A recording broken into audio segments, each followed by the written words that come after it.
Okay, so for this question, it says, find the area under the curve y equals secant squared from negative pi over 4 to pi over 3. Well, okay, first of all, it might help to know what this looks like. And so I'm going to start with this. I'm going to start with y equals the cosine of x. Okay, just to give me a sense of what this is going to look like. And the cosine of x is going to look something like this. And so on. It's going to come backwards like this. I mean, you get the idea. Now, when you square that, and hopefully I've got a mark here that I can do here. If you square that, y equals the cosine squared of x. Well, notice that cosine goes up to a maximum of 1. So these points aren't going to change because 1 squared is going to be 1. 0 squared is also going to stay the same. Okay.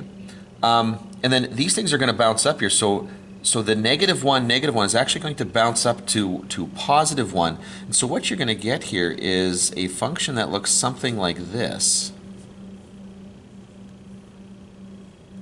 Okay, so this is going to be y equals x squared.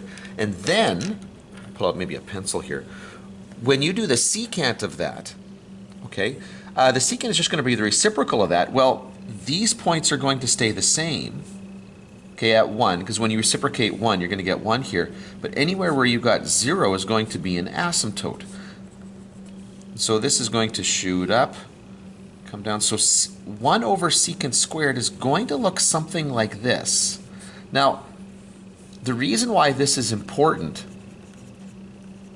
is because I need to know, when I look for the area here, I need to know, am I ever crossing an asymptote? Am I ever getting a point where it goes from a positive to a negative here? And the answer is no, because the limits that I'm finding the area between here, negative pi over 4. Now bear in mind, cosine, let's go back to the original error, cosine hits that 0 at negative pi over 2, and over here at positive pi over 2. So negative pi over 4 is going to be here, whoops, 4, and pi over 3 is going to be somewhere here.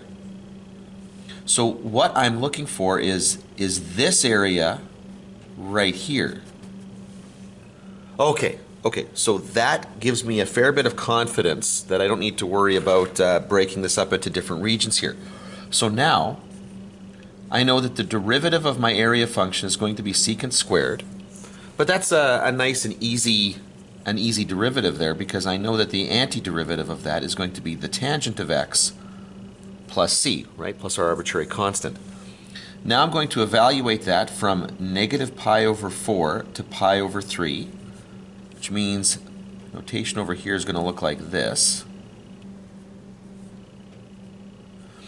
And then I know that that's going to be evaluated by going tangent of pi over 3 plus c minus the tangent of negative pi over 4 plus c.